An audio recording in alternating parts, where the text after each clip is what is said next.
নমস্কার, আমি জ্যোতির্ময় চলে এসেছি নতুন একটা ভিডিও নিয়ে। তো আজকের ভিডিওর বিষয় হচ্ছে শিশুর ভবিষ্যৎ করতে ছবি আঁকায় সেরা হাতিয়ার।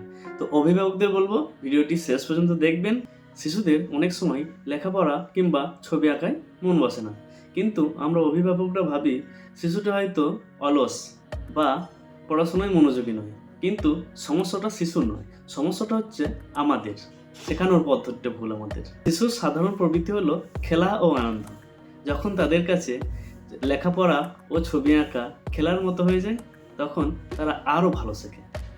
এটা আমাদেরকে চেষ্টা করতে হবে তাদেরকে জোর না করতে। জোরাজুরি করলে তারা আরও ভীত হয়ে যাবে, ওদের শেখার আনন্দটাও কমে যাবে। কেন ছবি আঁকা এত গুরুত্বপূর্ণ? মনোযোগ বাড়ায়। আঁকার সময় শিশু ধৈর্য ধরে বসে কাজ করে, এতে পড়াশোনাতেও মনোযোগী হয়। সৃজনশীল চিন্তা তৈরি করে, কল্পনা শক্তি বাড়ে, নতুন নতুন আইডিয়া আসে তাদের কাছে, যা ভবিষ্যতে বিজ্ঞান, সাহিত্য কিংবা প্রযুক্তি সব জায়গাতেই কাজে লাগবে। লেখার হাত সুন্দর করে। আঁকার সময় চোখ, মস্তিষ্ক একসাথে কাজ করে, এর ফলে হাতের লেখা পরিষ্কার ও সুন্দর হয়।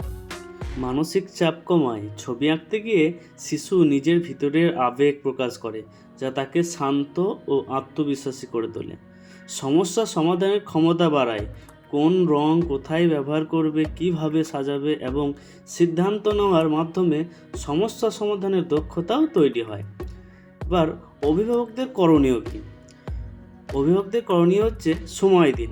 প্রতিদিন কিছুটা সময় সন্তানদের সাথে পড়া ও আঁকায় বসুন। উৎসাহ দিন, তার আঁকা ছবি দেওয়ালে টাঙান। পরিবারের সামনে প্রশংসা করুন। চাপ দেবেন না।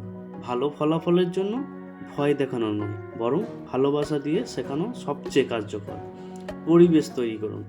ঘরে পড়া ও আঁকার জন্য একটি শান্ত ও আনন্দময় একটি জায়গা রাখুন। পড়া ও আঁকা মিলিয়ে শেখান। গল্পের সাথে ছবি আঁকা, গণিতের সাথে রং ব্যবহার, এগুলি শিশুদের শেখাকে অনেক সহজ করে দেয়।